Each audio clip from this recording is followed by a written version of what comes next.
ઝઘડો કરવાનો, મીઠો ઝઘડો કરવાનો. ઘણી જગ્યાએ ઝઘડા થાય ને 4-4 દિવસ સુધી ફોનમાં વાતે ન કરે, આવા ઝઘડા થઈ જાય.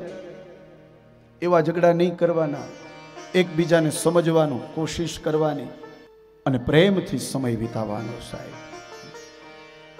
અમારા એક ગુરુજીએ શ્લોક બનાવ્યો, પતિર બ્રહ્મા, પતિ બ્રહ્માનું રૂપ છે, પતિર વિષ્ણુ, વિષ્ણુનું રૂપ છે, પતિર દેવો મહેશ્વર, શિવનું રૂપ છે, પતિર સાક્ષાત પરબ્રહ્મા, એ સાક્ષાત પરબ્રહ્મ છે. એનું તમે સ્મરણ કરો, એનું તમે ધ્યાન રાખો. અને હમણાં તો જે બધું નીકળ્યું છે દૂષણ, સાહેબ મારે કહેવાય નહીં, પણ આ એક પાર્ટી નીકળી છે, બધા બહેનો ભેગા મળીને ફરવા જાય. પતિદેવ બિચારો ઘરે કુકિંગ ક્લાસ ચલાવતો હોય ને ઓલા બધા ફરવા જતા હોય, અને એ પાર્ટીનું નામ છે કીટી પાર્ટી. બધો આનંદ કરવાનો, પણ મર્યાદામાં રહીને કરવાનો. સાહેબ,